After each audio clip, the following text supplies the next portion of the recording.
Rewriting the definition of indecency, Canada's Supreme Court allows group sex and partner swapping and redefines it to make it legal. That story next on Listen Up.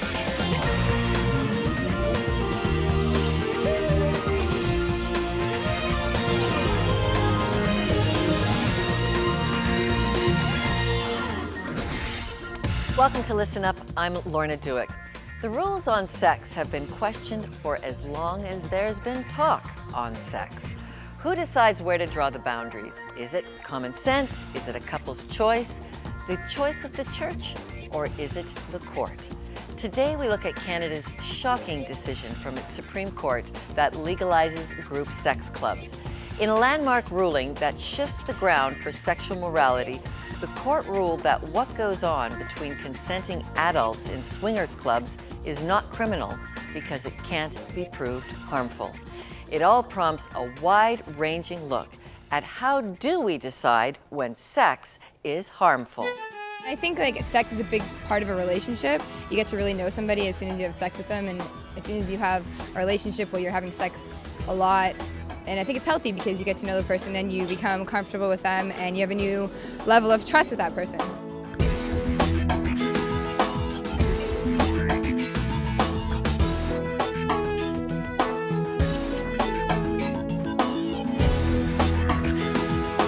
Definitely, yeah. Just be careful. I think everyone's too promiscuous these days. It's definitely rules. There has to be that understanding between the two parties involved. Respect issues, responsibility issues, and comfort issues.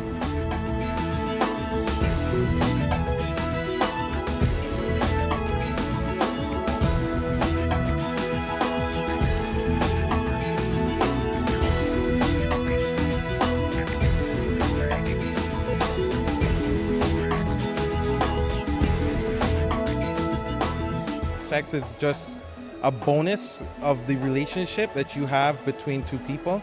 And when you get that right relationship and you get married, if you choose to do that, those are things that come later. It's a reciprocant of a proper relationship.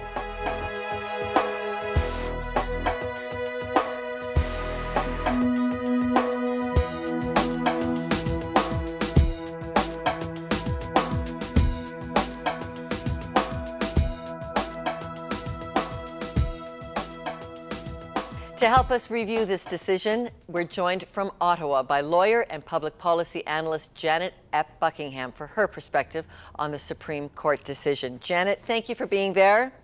Good to be here, Lorna. You come at this as a representative of Canada's churches and how they reflect on public policy, and you really have come out strongly that there was a better way to conclude this.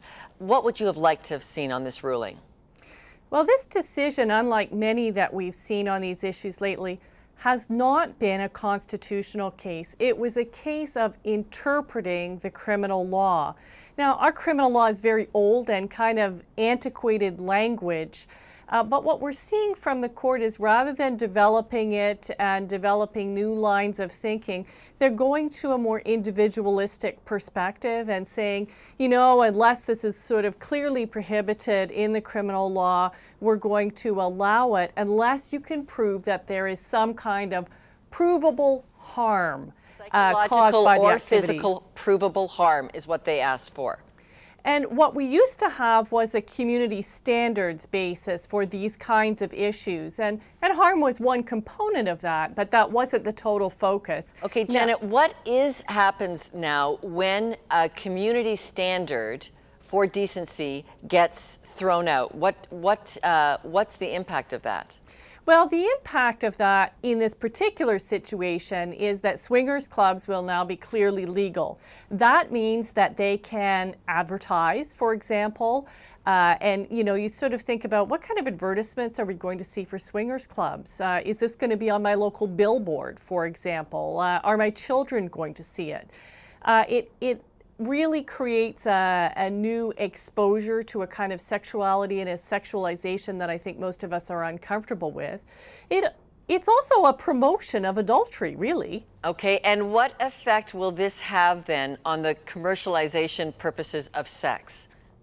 Well, I think we will see an impact on things like strip clubs, lap dancing. All of these will have an argument that unless you can prove that there's harm from it, that they're perfectly legal, that they can operate as legitimate businesses in our society. Okay, Janet at Buckingham, thank you very much for your views today. I guess it's another reminder that teaching appropriate sexuality is going to happen inside closed doors at home because it's clear that the court level is saying anything goes.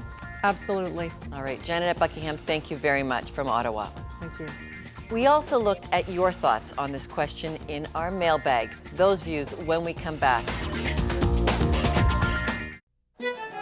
There are rules around sex, but if you don't, within yourself, want to be a better person and value yourself, then the rules don't make a difference. I would say that sex has to be between two consenting adults, and they must be safe and healthy with it, and just like really understand what sex means and what it's all about before actually doing it.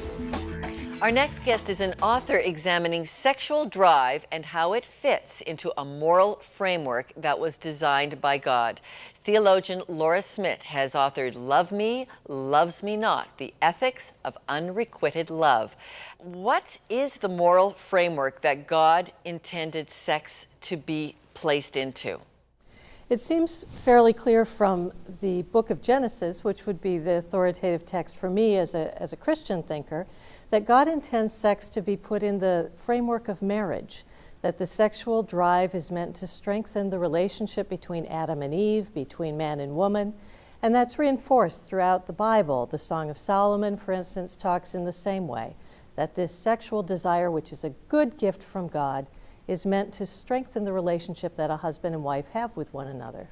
Okay, your specialty has been what to do with that drive when there isn't a husband and wife relationship. What's your advice for that? That's a very common situation, because even though God made the drive to point us in one particular direction, not all of us have that sort of God-honoring outlet for our sexual desire. And one of the great pieces of good news for Christian people is that the New Testament says this desire is in a way taken up into something more important in the New Testament, which is our relationship with Jesus, and that ultimately this desire that a husband and a wife have for each other is a pointer to a more important relationship, the relationship that Jesus has with all of his people, with the church and with his people throughout history and throughout the world. So I think that there are ways that we take this desire and use it to inspire us to a deeper religious commitment and a deeper commitment to Jesus. The idea that you have to have sex in order to live a fulfilled life is really a myth that deserves to be exposed. Dr. Laura Smith, thank you very much, author of Loves Me, Loves Me Not, The Ethics of Unrequited Love. Here are some views from our mailbag at listenuptv.com. I'm horrified that the Supreme Court ruling, one need only study the history of civilizations to see when standards of morality follow the fringe few, the good of the whole is compromised. This seems to be an example of tolerance gone wrong. A former stripper replied to that statement, I understand how people can talk themselves into this belief in our increasingly sexualized and lonely world. But I know from experience that there is untold damage to the psyche and spirit, not to mention significantly increased potential for contracting sexually transmitted diseases. The unfortunate truth is that no one who is participating in this lifestyle will admit to the damage until after it's done. Here's how you can write to us with your views on the subject. Listen up at listenuptv.com. We'd love to hear from you. Listen up at listenuptv.com. Coming up, 3 different sexual lifestyles tell us why they chose God's design for sex. Their stories coming up, but first, ethics professor James Peterson on how you can decide what's right and what's wrong when it comes to sex. What do you think about abstinence? Do you think that's realistic in today's day and age in our society? It depends who you are, I guess, if you believe in that, yeah. Yeah, as soon as possible. Definitely.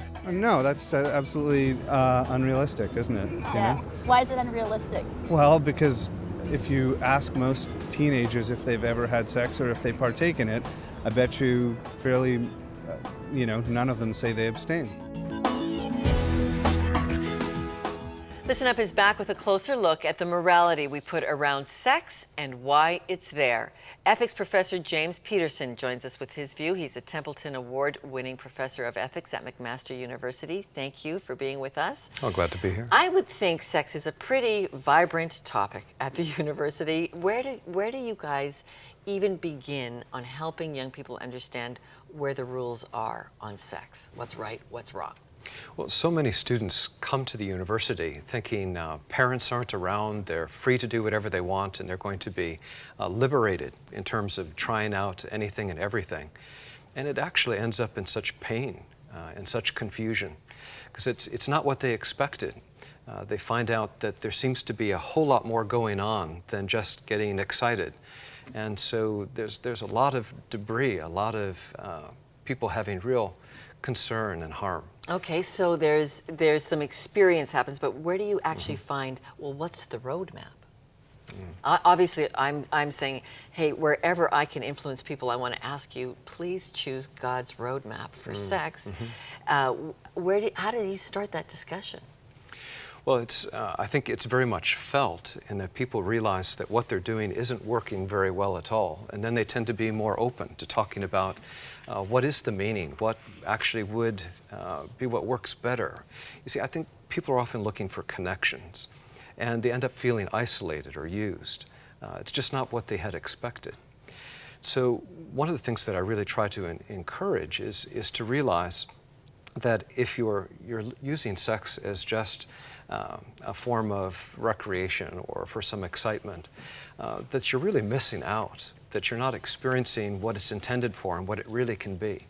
And even if students can articulate that, I think somewhere inside they realize that that's the case. For example, I think of it like taking a beautiful instrument like a Stradivarius violin and setting it down on the tile floor and then using it as a step stool. It can kind of work for that purpose. It'll elevate you a little bit for a moment. But really a violin like that is made to sing. It's made to soar. It's made to transcend. And sexual intimacy like that for human beings is supposed to be more like that. It's a place to sing, to soar, to transcend. When a man and a woman entrust their lives to each other, that they're going to share their lives in every dimension, including that physical one, and they're going to do it until death does them part. That's what makes it really special. That's what makes the connection. Anything else is less. So the Supreme Court has launched us into this discussion that unless you can actually prove the psychological and physical harm, the act is legal. So group sex, orgies, swapping, all that stuff is now okay in Canada behind private closed doors at a club for purchase, whatever the price is going to be. How do you prove harm? Are they correct in saying you simply can't prove harm for behavior? Well, the new movement makes it legal. It certainly doesn't make it harmless or harm-free. The Christian tradition has long recognized that there's something very special that can be lost if it's mistreated. It's like being fire in the fireplace. In the fireplace, light and warmth. Outside the fireplace, it can burn and destroy. And that's not something just seen in the Christian tradition. Let me give you an example of an ancient Chinese proverb, of all things, that says that the truly great lover is not a man who can thrill 10,000 women each once. The truly great lover is the man who can thrill one woman 10,000 times. James Peterson from McMaster Divinity College, thank you very much. Glad to be here. Coming up, 3 people who have lived alternative sexual lifestyles, their stories next on Listen Up. Closed captioning provided by Duca Financial Services Credit Union. Discover more affordable banking at duca.com. Canada's Supreme Court ruling redefining indecency to being an act that must be proven harmful got us talking today. Now stories of people who decided despite choosing whatever they wanted sexually, they were inspired to change their life to God's standard for sexuality. At the age of 13, there was an older boy in our church who eventually began to molest me. And this continued all the way up until high school. And I was too afraid to tell anyone because he threatened me. He told me that he would make sure that everybody knew I was the homosexual and he wasn't.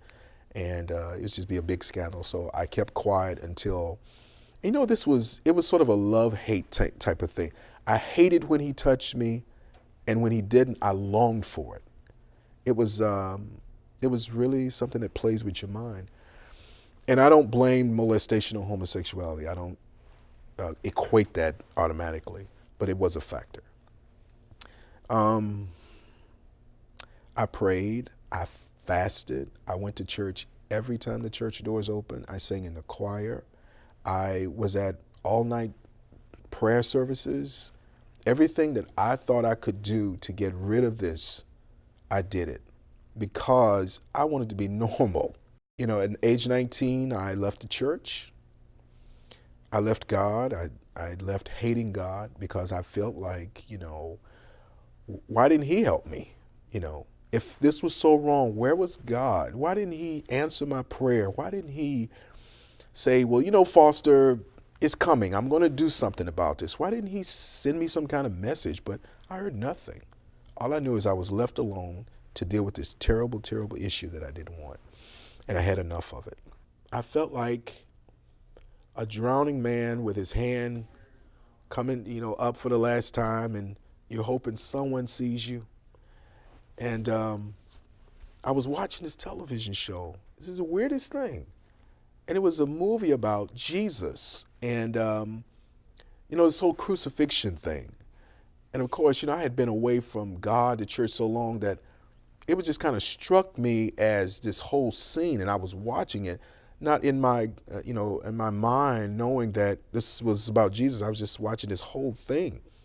And I don't know the name of the movie or anything, but I saw this man, and he was dragging this heavy cross up an incline through a city, and there were thousands of people on each side of the street. And I looked at their faces, and there was such anger and hatred. And some of them were spitting at this man. They were throwing rocks at him. But he continued to move with the cross. And I became so engrossed in his pain and his dilemma that I said to myself, what did he do to make these people hate him so much? And I heard God's voice say to me, I love you. And I still couldn't believe this, because here's what I've been wanting to hear. And it was a voice of truth, of honesty. It wasn't someone trying to get something from me. And so I said, but God, you know what I've done. And I started naming things. Don't you remember when I was in, because I didn't believe it. And he would interrupt me and say, but I love you. And so it was, as he was saying to me, it doesn't matter what you've done. All that matters is that I love you. And I remember myself, I was saying to God, I'm sorry for my sins.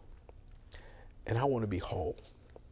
I don't want to be this way anymore. And I don't know how long I laid on the floor. But when I got up, I was a new creature. Old things were passed away. All things had become new. And I knew that I would never be the same again. I, left a gay lifestyle years ago. And the real issue wasn't that I was gay, but why I went into the scene.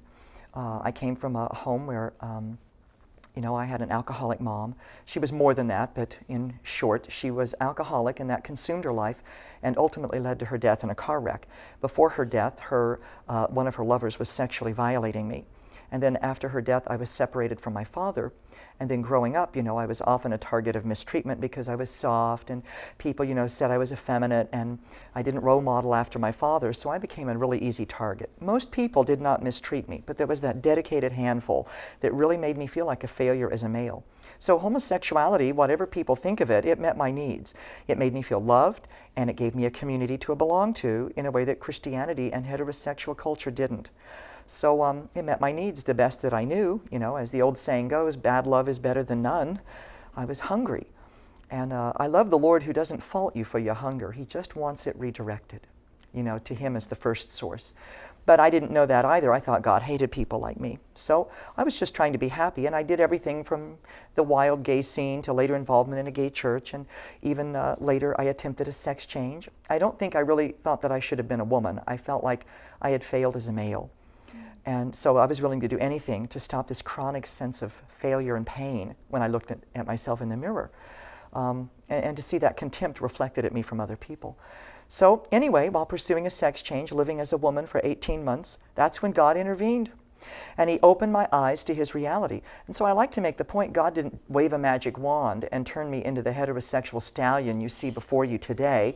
But what he did do, and I like to make the point, you know, the Lord did not wave a magic wand and change my homosexual orientation into heterosexuality. Instead, what he did was he opened my eyes to his reality. And as I said to my friends, it's like a light that's gone off. I can't touch God tangibly, but I feel him tangibly affect me. When I feel dirty, he makes me feel clean again. When I feel afraid, he gives me this peace. Whenever I feel you know, unloved by others, or they look at me with contempt and disdain, he makes me feel valuable and understood and wanted. As you grow, things change. And what was once unattainable and undesirable, I thought impossible, became all of that for me. And so I always tell people the goal isn't to be straight. That's not the issue. As you grow, things change, but we do want to see obstacles that have blocked people's growth in God and in relationship to others addressed. I'm not here to give them a moral lecture and tell them what they need to do, but I do want to share with the younger crowd the lessons I learned and how God comforted and encouraged and brought correction into my life. And what worked for me, they can consider it and see if it works for them too.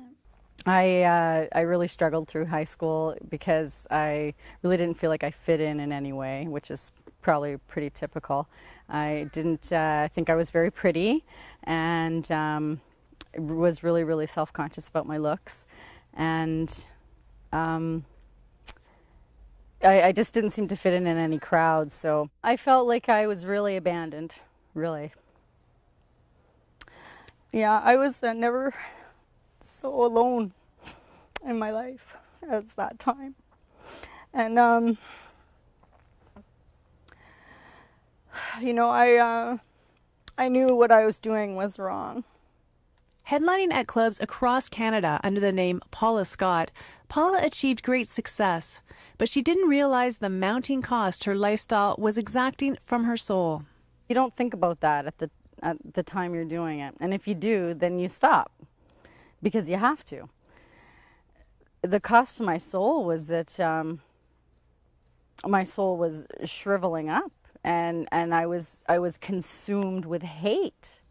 God took me.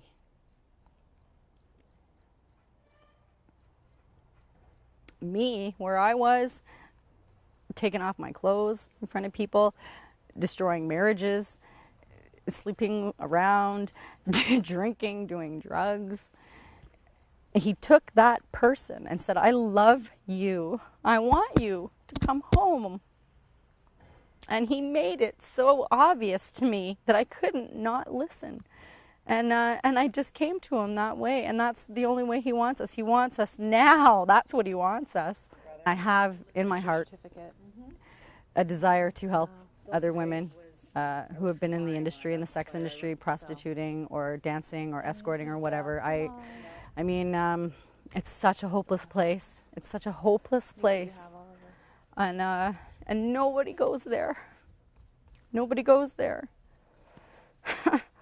And, you know, and so many Christians talk about we have to reach out, and nobody reaches out to these women. People don't even pray for these women. So I'm hoping that one day he'll use me for that. Well, they could call this a bestseller, but it's free. It's Our Daily Bread, one of North America's most popular spiritual resources for the questions that affect your lives. Available for you at keypromises.org, no cost or obligation. Order your copy today. As a Christian, my view on the Supreme Court approval of group sex clubs is that it's a bad decision. When common sense has to be replaced by proving harm, a lot of people lacking common sense get hurt in the fallout. God's intention for putting boundaries of permanent, loving relationships of marriage around the act of sex was meant to bring us joy. Mystery of Marriage author Mike Mason writes, "This is not narrowness, but unimaginable breadth of possibility. The very heart of intimacy is reached when two people are neither afraid nor ashamed of being possessed by love and give themselves freely to the pure joy and liberty of owning and being owned." I've posted some more of that romantic work on my blog this week. Check it out at listenuptv.com and write us your views on the program at listenuptv.com. Jesus always reminded his followers the greatest danger comes from those who can destroy the spirit, who can turn a heart to lust, self-gratification, and abuse. Those are all choices of freedom, just as is the choice to follow God's ideals for sex. I'm Lorna Duick. Thanks for joining us.